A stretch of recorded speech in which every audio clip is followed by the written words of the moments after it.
So, hallo, liebe dentale Community, Dental TV, LinkedIn, wo auch immer ihr uns zuhört und zuschaut. Heute mal frühmorgens mit Klaus. Ich habe ihm anfangs gesagt, er hat so eine sexy Stimme am Morgen früh, wie viele nach dem Aufstehen. Aber er behauptet, er hat immer eine sexy Stimme. Aber zumindest kann ich so tun, ja. Können wir ja mal drüber abstimmen. Aber vielleicht liegt es auch, das ist mir übrigens auch aufgefallen, es gibt ja die typische Radiostimme. Und die ist ein bisschen, ja, ich sag's mal so, optimiert. Das Mikrofon, die ganze Soundanlage in den Radiostudios macht den Ton etwas wärmer, etwas eben tiefer, was die Leute mehr anspricht. Aber grundsätzlich sucht man sich natürlich auch die Radiomoderatoren aus, dass die nicht irgendwie eine quietschende Stimme haben, sondern ein bisschen eine normale Stimme haben. Aber es freut mich, Klaus, dass wir heute das Thema Webseite, mit dem wir letztes Mal angefangen haben, so nach dem Thema, letztes Mal haben wir diskutiert, braucht es überhaupt eine Webseite, was kann man damit tun und so weiter. Da gab es ein paar coole Tipps und Tricks von deiner Seite. Und jetzt geht es ja darum, jetzt haben wir mal eine Webseite. Jetzt, was ist das Nächste? Man muss mich ja finden. Also das ist wie quasi, ich habe eine Praxis, mache die auf und denke, wieso kommt niemand? Wieso kommt ich mache hier meine Praxis? Weil, und jetzt, Klaus, da sind wir schon mittendrin im Thema. Was sind die wichtigsten Schritte, dass wenn ich eine Webseite mit der Hilfe, was wir auch herausgefunden haben, am besten mit professioneller Hilfe aufgebaut habe, mit all den Inhalten. Wenn euch das interessiert, dann schaut euch die letzte Episode mal an oder hört euch die an. Ich habe ja letztes Mal auch gesagt, Podcasts, über 150 Podcasts schon auf Dental TV. Und wo werden Podcasts am häufigsten gehört? Ja, im Auto. Auch gestern wieder war Stau auf dem Weg nach Hause. Und dann denkt man, ja komm, immer Musik hören, immer das Gleiche hören. Macht mal was anderes. Und was die Mehrheit von euch da draußen auch macht, ist im Auto Podcasts hören. Also App downloaden oder mit dem Browser. Heute ist ja kein Problem, zuzuhören, lernen, on the go, die verlorene Zeit, sonst im Stau kann man für sinnvolle Dinge nutzen und lernen, warum braucht es eine Webseite und wieso oder wie kann man auf dem World Wide Web besser gefunden werden. Klaus, leg los. Das ist natürlich eine wunderbare Vorlage und Einleitung. Moin, ihr Lieben, moin zusammen. Hallo, Alessandro. Ja, erst vielen Dank für das Kompliment, für meine Stimme. Das nehme ich natürlich gerne an. Ist vielleicht auch der Grund, warum ich diverse Jahre auch im Radio sprechen durfte. Ob die dann verändert haben, weiß ich gar nicht. Ich weiß gar nicht, ob die Technik Anfang der 90er Jahre so weit war. Ja, lass uns gerne über das Thema Suchmaschinenoptimierung im wirklich weitesten Sinne sprechen. Also direkt mal vorneweg. Ich selber bezeichne mich nicht als SEO, also als ein Experte für Suchmaschinenoptimierung. Da gibt es Experten, die nichts anderes tun. Davon kenne ich sehr viele. Da habe ich auch sehr viel von gelernt, aber ich beschäftige mich selbstverständlich schon lange mit dem Thema SEO. Also vielleicht noch übersetzt für alle, die jetzt nicht wissen, worüber wir sprechen. Search Engine Optimization. Also was kann man alles tun, damit die Suchmaschine, wir bleiben heute bei Google, wenn wir über Suchmaschinen reden. Es gibt auch Bing und andere und auch für die kann man optimieren. Wir bleiben heute bei Google und reden über Google, weil da sind nun mal 90% und mehr der Suchanfragen, die da drüber laufen. Darüber können wir uns sehr, sehr gerne unterhalten und ich muss sagen, hätten wir dieses Gespräch, lieber Alessandro, vor 2 Jahren, vor 3 Jahren geführt, hätten wir über andere Dinge gesprochen, hätten wir vor 4 Jahren darüber gesprochen, hätten wir über andere Dinge gesprochen. Sprechen wir in einem Jahr über das Thema SEO, dann würden wir sehr wahrscheinlich auch über andere Dinge sprechen. Diese Disziplin, diese Fachdisziplin und nichts anderes ist sie, das ist eine Fachdisziplin für Profis, hat sich in den letzten Jahren unglaublich verändert. Und ich hole gerne und bewusst auch ein bisschen aus, damit das verstanden wird. Ähm, denn, um das vielleicht noch mal ganz vorneweg zu sagen, was ist der Sinn und Zweck von Google? Was möchte Google? Google möchte nichts anderes als jedem Suchenden, dir und mir, euch da draußen, ihr Lieben, die bestmögliche Antwort auf eure Fragen geben, auf eure Suchbegriffe, auf eure Suchintention. Die bestmögliche, für Alessandro, der etwas sucht, der etwas wissen möchte, in deinem Kontext, wie du dich online verhältst. Alles das, was Google über dich weiß, fließt damit rein. Und deshalb ist auch jedes Ergebnis, was man bei Google in den SERPs, so nennt man die Ergebnisse in dem Browser, in den Suchleisten, was man da sieht, ist einfach extrem individuell. Du bekommst für die gleiche Anfrage, die ich vielleicht auch stelle, andere Ergebnisse, weil du an einem anderen Ort bist, weil du ein anderes Suchverhalten hast, weil du andere Interessen hast, weil Google andere Dinge über dich weiß als über mich. Das ist schon mal wichtig. Deshalb, ihr Lieben, bitte geht nicht hin und gebt dreimal die Woche eure Praxis ein und guckt, ob ihr da gefunden werdet oder wie auch immer. Ja, wenn man sich selber sucht, ist ja spannend, dann kommt man ja immer zuerst. Also denkt dann: „Hey, super cool, ich brauche gar nichts mehr zu machen, weil ich bin ja sowieso on top.“ Aber das ist ja normal. Wenn du nach Klaus Schenkmann suchst, dann ist nicht Alessandro De Vigos zuoberst, dann kommt der Klaus Schenkmann zuerst. Naja, Aber das wenn ist du ja auch noch ein bisschen, die Geschichte, wenn wir reden jetzt über Webseitenoptimierung und ich bin ganz sicher, dass ich heute noch ein Mail bekommen werde oder irgendeine Nachricht von irgendjemandem, der mir ein SEO-Optimierung anbieten will, weil was wir jetzt miteinander reden, das ist auch irgendwo auf dem Internet. Und das ist ganz spannend, manchmal ein bisschen auch beängstigend, wie das läuft. Aber für die der Einstieg ist ganz wichtig, dass jede Suche eine individuelle Geschichte ist und die Resultate individuell ist. Also, was kann ich aber tun, dass ich jetzt, wenn ich meine Praxis-Webseite habe, dass wenn jetzt 100 verschiedene Patienten nach gewissen Begriffen suchen, dass die dann hoffentlich auf meiner Webseite landen? komme ich gerne zu, ne? Nochmal abgerundet, genau Ja. das, was du gerade gesagt hast. Und deshalb ist es auch so wichtig, wenn ihr herausfinden wollt, wie eure Website zu den wichtigen, relevanten, für euch wichtigen Suchbegriffen wirklich bei Google steht, dann muss man dafür Profi-Tools nutzen. Natürlich kann man immer mal eingeben, Zahnimplantate in meiner Nähe und guckt, was da so rauskommt. Aber es ist eben dein individuelles Ergebnis. Und es gibt halt eben Tools, die das anders messen. So, da will ich auch gar nicht so in die Tiefe gehen. Wir haben natürlich ganz klare Vorgaben, die erstmal auf technischer Seite sind. Ja, also, dass wir heute alle wissen, eine Website muss, klar, mobil optimiert sein. Ja, da haben wir letztes Mal schon drüber gesprochen. Auch das ist am Ende wichtig. Google nimmt auch vor allem die mobile Performance als Maßstab, wie deine Website eingeschätzt und dann später natürlich auch bewertet und möglicherweise angezeigt wird. Dann geht's halt eben um so Dinge wie schnelle Ladezeiten. Ja, das heißt, guck bitte, dass Bilder und Videos optimiert sind, komprimiert sind, dass die, sobald ein Nutzer draufkommt, angezeigt werden. Oder wenn Videos zu groß sind, wie gesagt, ich bin da technisch nicht der Oberprofi, dann kann man die auch durch ein Bild ersetzen, aber man kann Videos heute so optimiert reinspielen, dass die funktionieren. Ja, so diese kleinen technischen Dinge, die heute eigentlich normal sind, ne? Und die auch, wir haben ja letztes Mal auch drüber gesprochen, ob man da jetzt mega viel Geld ausgeben muss. Also selbst Website-Baukästen, die es so gibt, die bieten da eigentlich gute Möglichkeiten, ne? Und das kann man dann übers Internet auch einfach mal testen, indem man so Google Web Vitals eingibt. Da gibt's dann so ein Tool von Google selber und das zeigt dir dann an, wie du da stehst. Und wenn da alles rot ist, dann sollte man vielleicht mal mit der Agentur sprechen. Ja, also diese technischen Aspekte sind natürlich wichtig.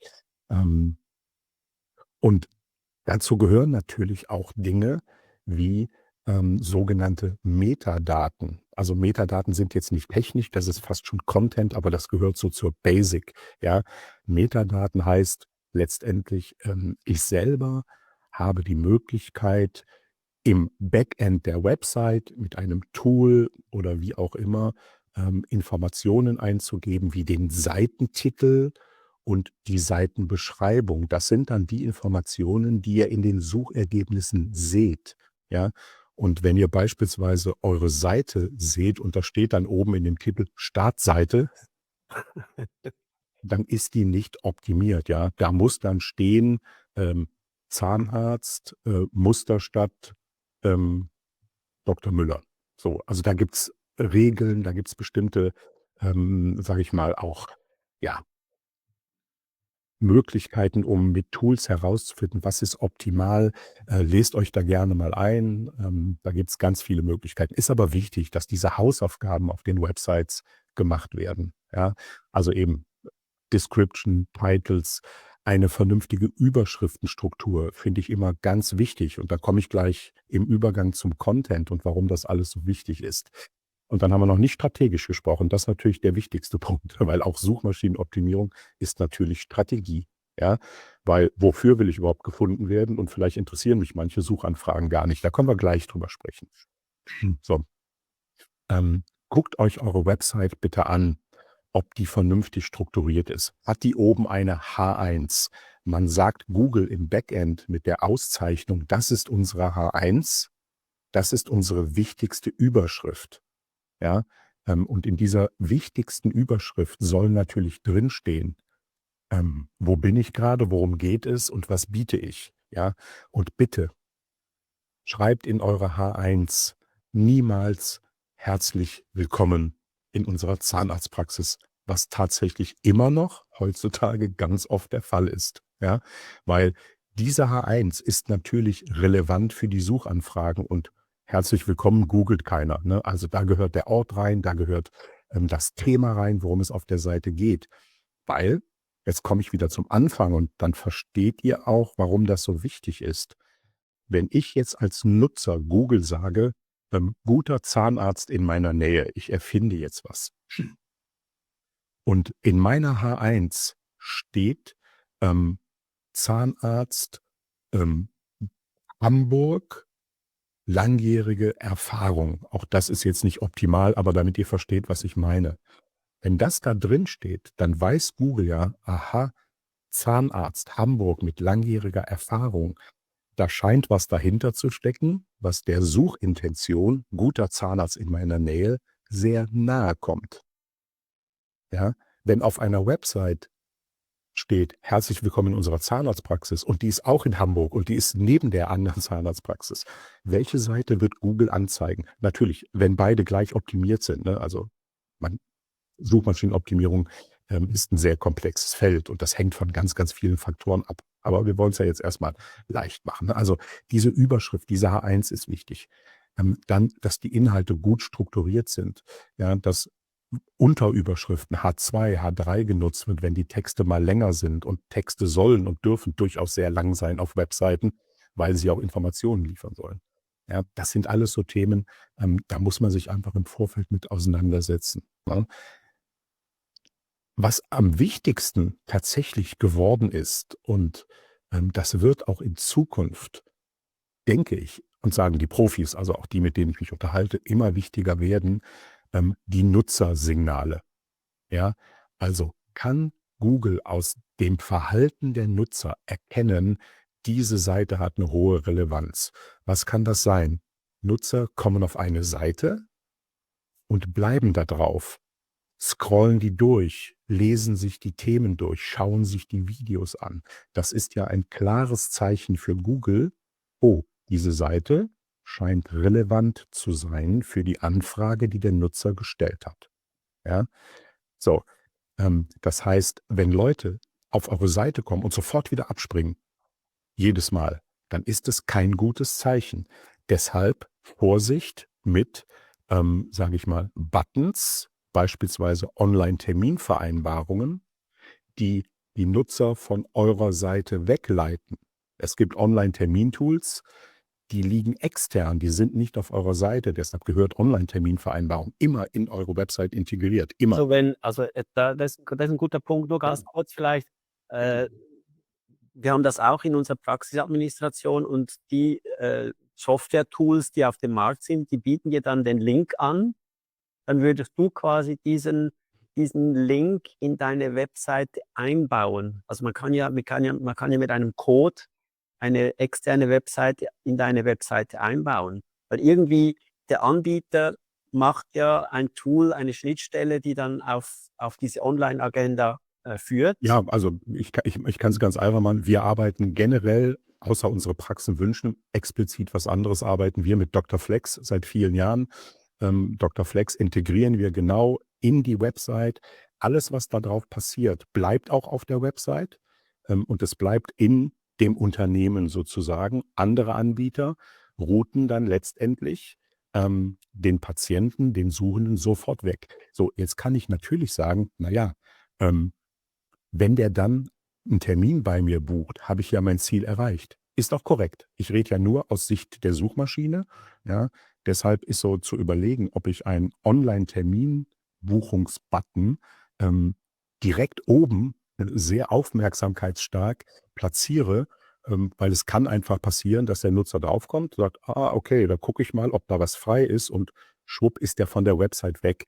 Ähm, Am Ende, wenn du als Unternehmer entscheidest, na ja, wenn von den Jungs, die auf meine und Mädels, die auf meine Website gehen, 8 von 10 sofort einen Termin buchen, interessiert mich SEO ja nicht. Und da hätte ich dann auch kein Argument, ne?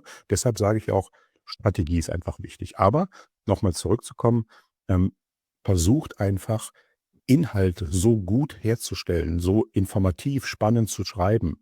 Nutzt Videos, nutzt gute Texte, um die Nutzer auf eurer Website zu halten, ja? Denn am Ende geht's ja um nichts anderes. Ihr bietet eine Lösung, eine Information, und die entspricht hoffentlich der Suchanfrage des Nutzers, ja? Ähm, Wenn man das schafft, mit gutem Content, die Nutzer und die Suchmaschine zu überzeugen, dann hat man schon wirklich, sage ich mal, 'n guten Schritt getan in Richtung Suchmaschinenoptimierung, ja? Diese ganzen technischen Basics, die müssen wir heute einfach voraussetzen. Und ich muss trotzdem sagen, wenn ich mir Websites angucke, und mir schicken ja auch manchmal Praxen, Zahnärzte, jetzt gar nicht meine Kunden oder die, ne, die ich so kennenlerne, sagt: „Mensch, kannst du mal drauf gucken?“ Also, nach wie vor, ich behaupte das jetzt, ne, also, um Himmels Willen, das ist keine, valide statistische Zahl, aber so aus meiner Erfahrungen sind 8 von 10 Internetseiten von Zahnärzten nicht suchmaschinenoptimiert. Also ich schließe mich da gleich ein. Ich habe mir schon eine Notiz gemacht, dass ich meine Webseite, weil ich weil ich habe die jahrelang selber gemacht mit WordPress und habe dann irgendwann gedacht: „Ja komm, das ist mir alles zu kompliziert.“ Habe dann so ein Tool genommen, das eigentlich so ein mehr eigentlich 'n Landingpage-Tool ist, das aber gute Kommunikationstools drin hat. Aber je länger, dass ich dir zuhöre, umso mehr denke ich: „Ah, lieber Alessandro, auch wenn du jetzt schon, seit 1994 eine Webseite hast, es ist, glaube ich, jetzt wieder mal an der Zeit, ein paar Dinge, gerade in dem Kontext, was hat sich in den letzten paar Jahren verändert, äh, zu optimieren, auch wenn meine Praxis gut läuft, ich keine Probleme habe, auch neue Patienten zu gewinnen. Aber das wäre schon eine kleine Sache, wo ich denke, Ja. das könnte was ausmachen. Das wäre so ein Hinweis auch an die etablierten Kolleginnen und Kollegen: Schaut euch doch mal trotzdem eure Webseite an und ja, auch wenn's nur 'n paar neue Patienten sind. Das macht Ja, macht Sinn, da ab und zu wir haben gestern mit Dominik und Chris über Materialverwaltung und so weiter geredet und dann habe ich auch gesagt: „Ja, an welcher Stelle steht das in der Agenda, in der, wie wichtig ist das innerhalb der Praxis?“ Die Webseite steht sicher nicht an erster Stelle.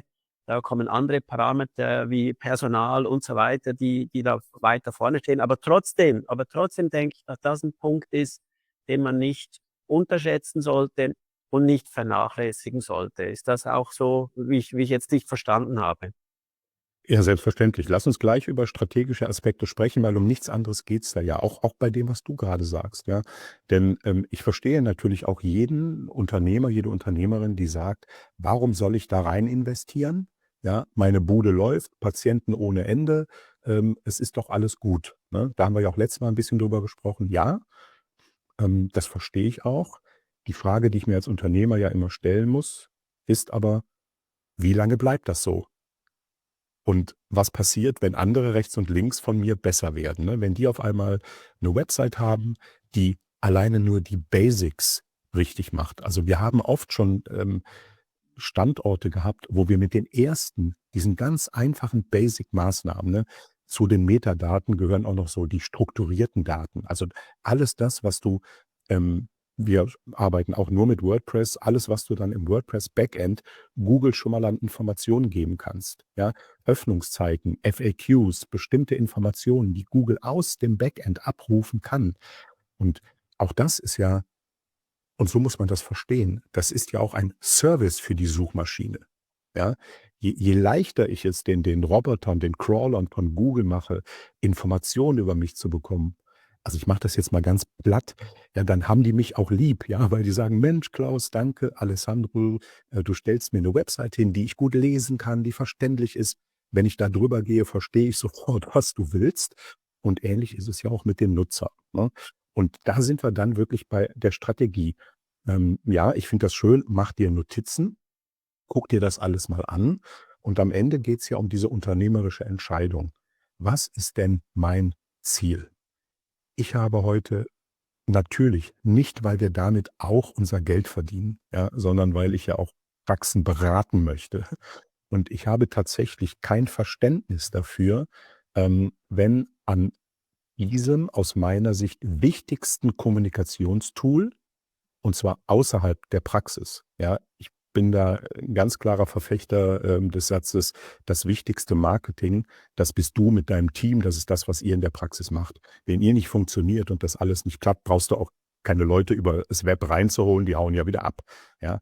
Aber dieses Tool, dieses wichtige Tool nicht zu nutzen, alleine schon, um das Thema Personal nach vorne zu bringen, ja? Es gibt keine Website heute bei uns ohne Karriereseite. Wir bauen Karriereseiten für Azubis, wir bauen normale Karriereseiten. Alles das ist aber 'ne strategische Frage: Was möchte ich mit der Website erreichen, ja? Natürlich ist es extrem wichtig, dass die Website gefunden wird. Und wenn man Suchmaschinenoptimierung betreibt, lokal über das Google Business Profil, über SEO auf der Website, all diese Dinge, dann wird man automatisch sichtbarer, dann wird man automatisch auch von Zielgruppen gefunden, die man vielleicht gar nicht ansprechen möchte. Das ist nicht zu verhindern, aber dann muss man halt in der Praxis selektieren. Heute ist Suchmaschinenoptimierung für uns eigentlich eher ein Steuerungselement, dass wir uns genau überlegen, zu welchen Suchanfragen möchte denn das Unternehmen definitiv gefunden, entdeckt werden und begeistern, ja? Und natürlich sind das eher spezifische Suchanfragen für gezielte Behandlungen, für hochwertige Behandlungen, die für die Praxis eine wirtschaftliche Relevanz haben. Also, auch Suchmaschinenoptimierung einzusetzen, immer in Verbindung mit Google Ads, mit Suchmaschinenwerbung. Das läuft bei uns Hand in Hand, um zu schauen, so, wie bekommen wir denn mit eigentlich weniger Patienten, ähm, mehr Umsatz, oder vielleicht weniger Arbeitsaufwand für mich als Arzt, weil ich eben nicht streue, sondern SEO und SEA, also Search Engine Advertising, die Anzeigen so gezielt einsetze, dass ich es schaffe, möglichst spitze Filter zu setzen. Dass ich Streuverluste habe, ist normal, ja. Und dann kommen wir eben an den Punkt zu sagen: „Okay, wie unterscheiden wir uns denn bei diesen spezifischen Anfragen wieder vom Wettbewerb?“ Und am Ende muss ich sagen, reden wir über Content, Content, Content.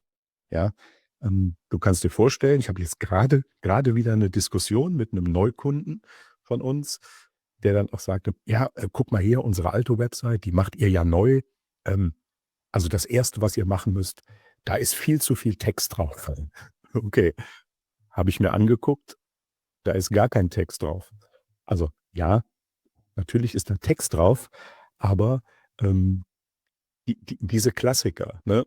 Da steht dann als H1 Implantation und darunter wird in 2 Absätzen erklärt, was sind Zahnimplantate und darunter vielleicht noch 'ne FAQ: „Tut das weh?“ Und das ist denen zu viel. Ich habe ihnen dann erklärt: „Wundert euch bitte nicht, wenn wir eure Website ausbauen, dann werden die Texte um ein 4 bis fünffaches zunehmen, ja, weil wir ja mit Content und nur mit Content Google davon überzeugen können, dass der Nutzer mit seiner spezifischen Suchanfrage bei uns richtig ist. Ein Beispiel: Da sind 2 Praxen, beide sind top-implantologische Praxen etabliert vor Ort. Aber ein Patient sucht jetzt eine Zahnarztpraxis, weil der Hausarzt gesagt hat: „Mensch, Implantate werden wichtig, such dir mal jemanden", wenn er nicht überweist, ja? So, und dann geht der Mensch hin und gibt im Netz ein: „Oh, guter Implantologe." Ob er dann noch in meiner Nähe reinschreibt, dadurch, dass Google ja den Standort kennt, ist meistens bekannt, wo wir sind, ja? Und jetzt geht Google hin und sagt: „Na ja gut, da sind jetzt 2 Zahnarztpraxen." Ich als Suchmaschine weiß ja nicht, kann der implantieren oder behauptet der das nur? Also guckt Google sich die Inhalte an, ja? Und wenn ich jetzt merke, dass jemand, sich über Zahnimplantate, den Implantologen und das, was der macht, informieren will und auf der einen Seite steht: „Zahnimplantate, sind künstliche Zahnwurzeln, die in den Kiefer eingesetzt werden. Rufen Sie uns jetzt an." Und auf der anderen Seite steht: „Wenn Sie endlich wieder mehr Lebensqualität haben möchten, wenn Sie wieder essen und lachen möchten", ich mache das jetzt platt, ja, dann sind Zahnimplantate eine gute Wahl. Wir informieren Sie auf dieser Seite, was Sie erwartet, was das kostet. Und da sind 10 FAQs drin. Also sagt Google doch ganz klar: „Na ja, auf der Seite ist die Chance, dass mein Kunde, der Nutzer, umfassend informiert wird, viel größer als auf der anderen Seite." Ne? Ich sage jetzt mal, alle anderen Aspekte bei der Seite sind gleich. Ich rede jetzt nur über den Content. Und, ich war letztes Jahr auf dem SEO Day in Köln. Das ist, wirklich so eine der absoluten, Spezialveranstaltungen im Online-Marketing und habe mich da, wieder mit Experten unterhalten und unisono alle sagten mir immer noch, ähm, guter, informativer, umfassender Content auf 'ner Landingpage ist immer noch ein wichtiges Element, um bei der Suchmaschine zu performen. Alles andere ist Thin-Content und der wird nicht funktionieren, ja? Das ist 'ne spannende Geschichte. Ich habe da noch einen Punkt, den du mir notiert hast, den wir sicher heute noch besprechen müssen, ist die Abkürzung EEAT. Also, das musst du mir ich kann's ja da lesen, aber erklär mir mal oder erklär unseren Zuhörerinnen, Zuhörern oder Zuschauerinnen und Zuschauern, was bedeutet EEAT und warum ist das relevant? Ähm, Ich verweise da gerne auf diverse, Folgen unseres Podcasts, da haben wir das erklärt, wenn ihr mal tiefer gehen wollt. Ähm, EEAT ist eigentlich relativ leicht erklärt. Das ist ein Framework, ein Konzept, was Google, ich glaube, schon vor 8 oder 9 Jahren ins Leben gerufen hat. Und anhand dieses Konzeptes bewertet Google Webseiten. EEAT steht dabei für Experience, Expertise, Authoritativeness und Trust. Also übersetzt ganz einfach: Erfahrung, Expertise, Autorität und Vertrauen. Und Google möchte, dass Websites diese 4 Punkte maximal erfüllen. Insbesondere, und jetzt kommt noch 'n Fachbegriff sozusagen, wenn es sich um Your Money, Your Life Websites handelt. Ja, Your Money, Your Life Websites sind Internetseiten, bei denen es um Finanzen, Recht oder Gesundheit geht. Also Internetseiten, auf denen Fehlinformationen, sehr negative Auswirkungen haben könnten. Und logischerweise ist jede Seite einer Zahnarztpraxis eine YMYL, eine Your Money, Your Life Seite. Also haben wir auf den Websites die Aufgabe, dieses Thema EEAT, ähm, absolut in den Vordergrund zu rücken. Es ist 'n Ranking-Kriterium, ganz klar. Google bewertet deine Inhalte. Google bewertet alles. Also, ich sehe es heute nicht mehr, aber es gibt immer noch die ein oder andere Seite, die auf einem ungesicherten Internetprotokoll läuft, ne? Also nicht HTTPS, sondern HTTP oder so heißt das, glaube ich. Das sieht Google ja und Google schreibt ja auch oben: „Seite nicht sicher." Ja, das ist natürlich das Gegenteil von Vertrauen. Damit bist du da schon durch. Aber du hast halt auch andere Möglichkeiten, dass du beispielsweise im Backend auch, nicht dass da nicht Admin Website Autor der Artikel ist, sondern, Zahnarzt Alessandro Di Vigius. Schon Google sagt: „Das habe ich geschrieben", ne? Also, so viel wie möglich Google sagen: „Ja, das, was hier auf der Seite steht, kommt von Profis. Also Zitate der Ärzte, der Zahnärzte einzubauen, gibt es bei uns auf jeder Landingpage. Videos mit den Zahnärzten, was natürlich letztendlich dafür steht, ja, wir sind hier die Experten und das, was der Nutzer liest, kommt auch von uns. Autorität, ja, ist ein bisschen schwieriger. Da sind wir auch schon bei, sage ich mal, bei Off-Page-Optimierung. Ganz kurz nur, es gibt On-Page, das ist das, worüber wir gerade gesprochen haben, alles, was ich selber auf der Seite machen kann. Und dann gibt es Off-Page-Optimierung. Also da geht es hauptsächlich so um Verlinkungen, Backlinks, aber gute Backlinks. Also wenn jetzt eine Schweizer Universität einen Artikel von dir verlinkt und darin deine Website verlinkt, dann ist das natürlich eine hochgradige Auszeichnung für Autorität. Ja, weil eine Autorität im medizinischen Bereich sagt, das, was der Alessandro da schreibt, das ist gut. Ja, also das ist ein ganz wichtiger Punkt, den wenige beachten und der aus meiner Sicht in den nächsten Jahren noch mehr zunehmen wird. Also Nutzersignale und das Vertrauen in die Inhalte der Website ist logischerweise für Google ganz wichtig. Und bei all dem, was Google heute messen, sehen kann, und wir wissen noch gar nicht, was da KI-technisch noch weiter passiert, ist es eigentlich eine ganz simple Regel. Ja, wenn ihr Internetseiten macht, dann macht Internetseiten für die Nutzer so erlebbar, erfahrbar, dass sie alles schnell finden, alles schnell entdecken können und dass, wenn bestimmte Suchanfragen kommen, dass ihr auf eurer Website dafür die Lösung habt. Und das heißt natürlich, optimiert eure Website, aber auch nur auf Begriffe, die für euch auch eine Relevanz haben. Ihr müsst ja keinen Aufwand in Landingpages zum Thema Bleaching reinstecken, wenn ihr sagt, naja, komm, wenn da 2 im Jahr kommen, ist cool, wenn nicht, ist aber auch egal. Ja, und das sind so wichtige Dinge. Ich hatte es ja beim letzten Mal schon gesagt, es fängt mit der Analyse an. Es fängt damit an, herauszufinden, wo stehen wir denn im Wettbewerb mit den anderen Praxen online bei Google? Und dann wissen wir ja auch, wo müssen wir optimieren. Dann es ist Beitrag.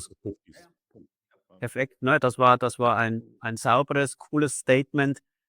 Ganz kurz vielleicht, aber das ist ein Thema, das können wir dann sicher in einer nächsten Folge auch diskutieren, ist das ganze große Thema KI. Also ich habe jetzt schon ein bisschen rumexperimentiert mit meinem Avatar, das dann auf der Webseite Fragen von Patientinnen und Patienten beantworten kann. Also da geht die Reise schon ein bisschen hin, dass Interaktivität, wobei ich habe gerade jetzt heute einen Artikel aus dem Journal of Evidence-Based Dentistry. Das ist ganz was, das ist ja ein Journal, das ich jedem empfehle, weil Evidence-Based, du weißt ja, was das bedeutet.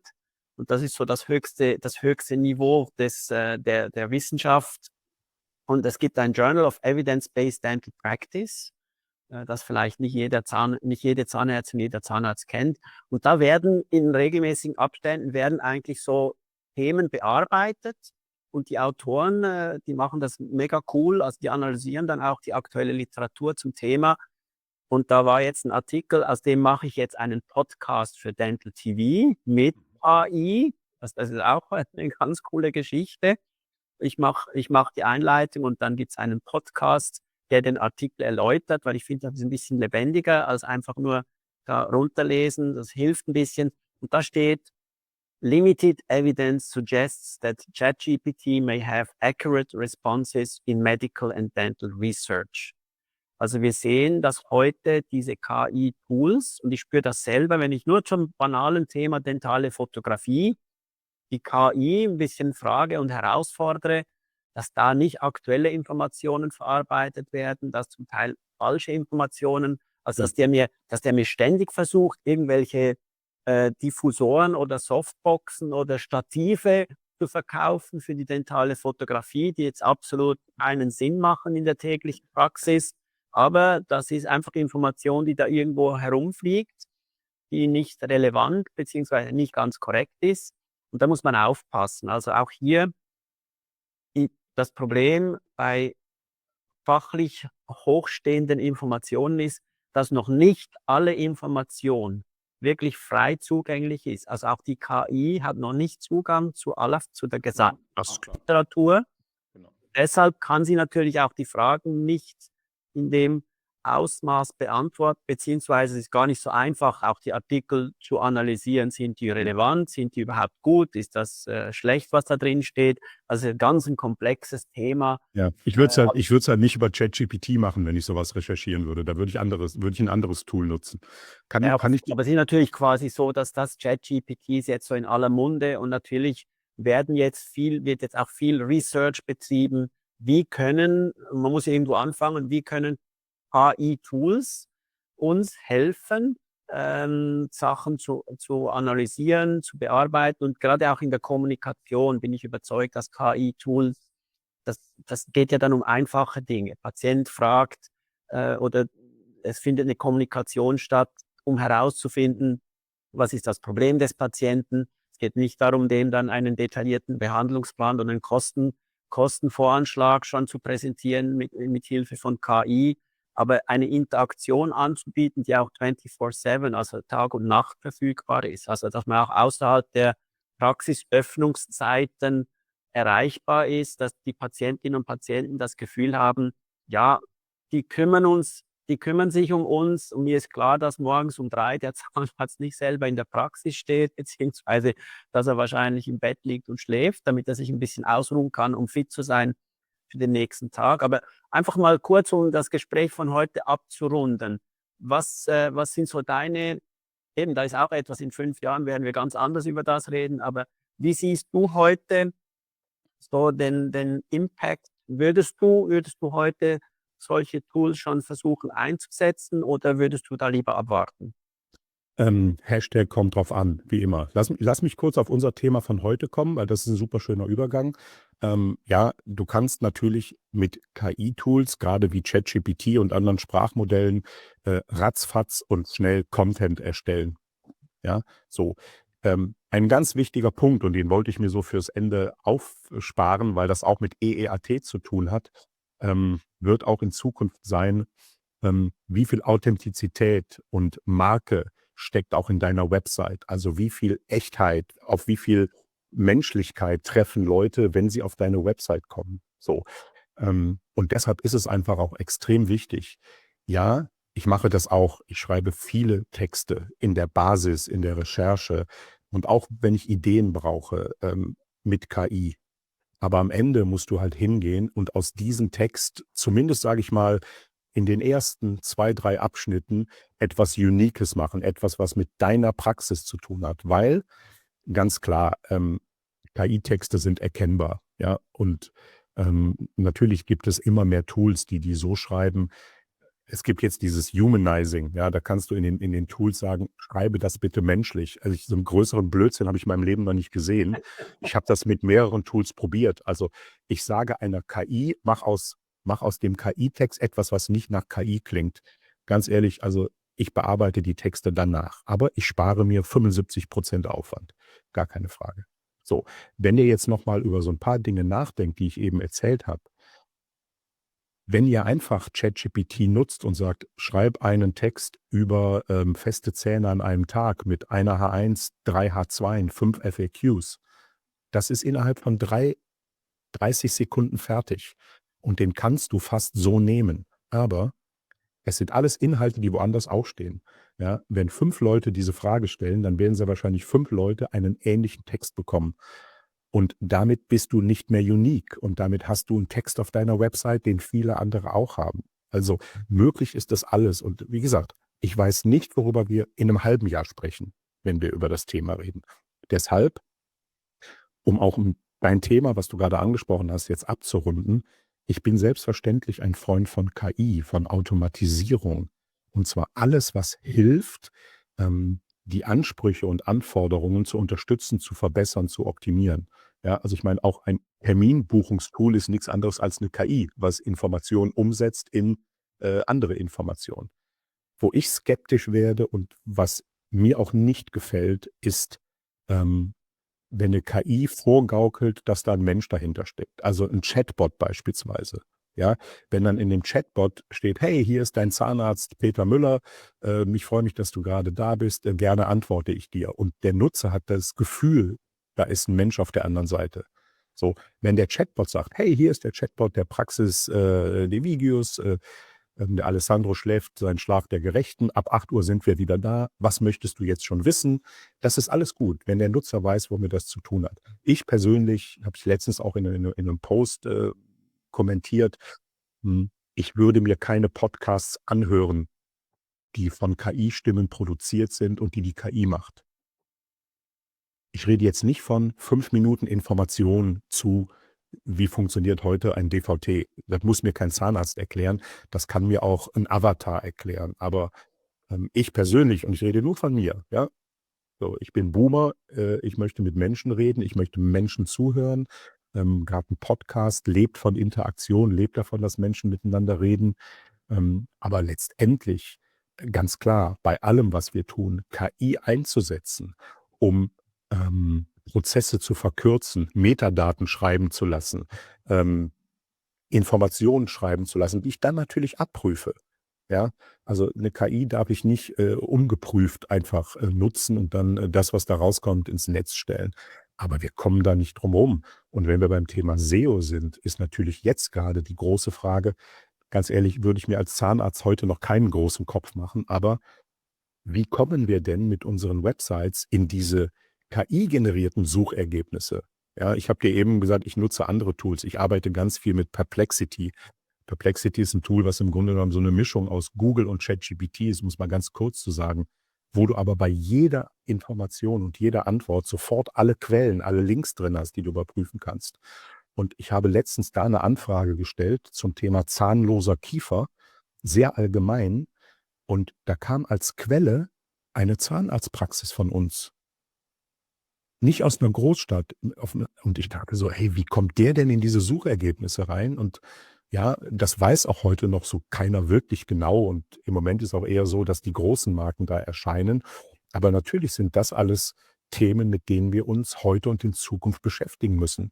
Weil natürlich werden immer mehr Suchergebnisse gar nicht mehr direkt über die Roboter jetzt von Google generiert, sondern auch da hängt 'ne KI hinter und dann unterhältst du dich im Web auch mit der KI. Du kommst ja teilweise gar nicht mehr auf 'ne Website, ja? Warum soll ich auf 'ne Internetseite gehen, wenn ich wesentliche Informationen, die ich gesucht habe, schon im Browser in den Suchergebnissen finde?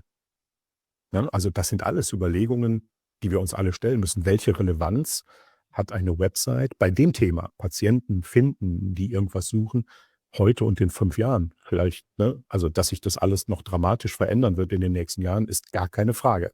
Ja, also, von daher bleibt einfach mein Rat und mein Tipp, ähm, wenn immer ihr im Netz agiert, schaut, wie wirkt das, ja? Ist es das, was Menschen erwarten? Ist es das, was ihr möchtet, was Menschen sehen und lesen, wenn sie euch im Netz sehen und begegnen? Und ja, wir werden irgendwann, immer wieder an den Punkt kommen, wo dann jemand sagt: „Hallo, ich bin der Roboter, unterhalte dich gerne mit mir, aber 'n anderen findest du nicht mehr.“ Ob man das dann will, ist 'ne andere Geschichte. Ja Aber gut, wir können die wir gehört können dazu. wir können den Fortschritt nicht aufhalten. Nein, das wollen wir auch nicht. Nein, wir müssen ihn Was nutzen. ich sage immer, man muss neue Te also, es heißt so schön auf Englisch heißt ja „embrace new technologies“. Also, umarme neue Technologien im Sinn von, versuche dich zu informieren, die Dinge zu verstehen, so gut es geht.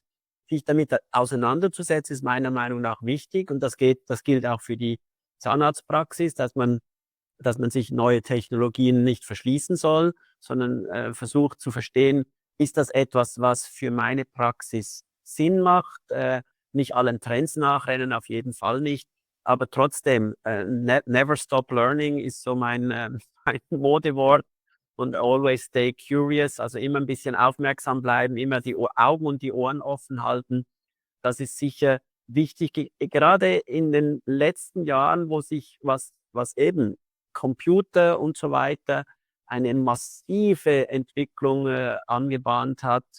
Und ja, meiner Meinung nach ist das gar nicht so richtig absehbar. Also, es gibt ja auch viele Philosophen und, Wissenschaftler, die jetzt quasi den Mahnfinger heben und sagen: „Passt auf, nicht, dass da jetzt George Orwell und alle diese Science-Fiction-Szenarien, die man über die letzten Jahrzehnte gelesen oder gehört hat, dass die plötzlich jetzt Realität werden.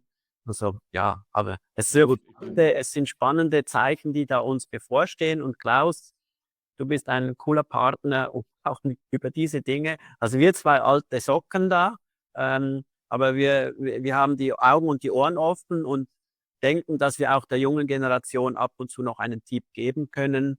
Also in Genauso wie umgekehrt auch, ja. Ich sage, wie umgekehrt auch. Also ich logisch, nein, man muss nicht über jeden Input auffassen.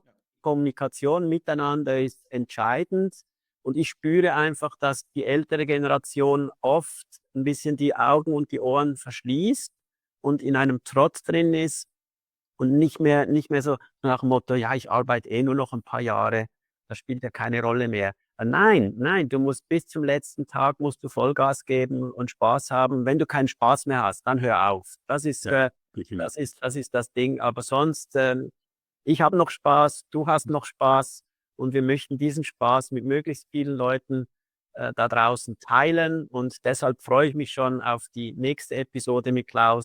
Wir werden dann noch schnell miteinander kurz diskutieren, was nach dem Thema Website noch Spannendes, und da gibt es viel zu talken, viel zu diskutieren, für euch da draußen verfügbar sein wird. Und diese Episode, wie auch alle anderen, auf Dental TV und auf dem Punktuell Podcast von Klaus Schenkmann und überall verfügbar. Also die Informationen sollen ja breit gestreut werden, dass möglichst viele zuschauen können, zuhören können und etwas lernen können. Also in diesem Sinne hoffen wir, dass wir auch heute euch etwas beibringen konnten und bis bald.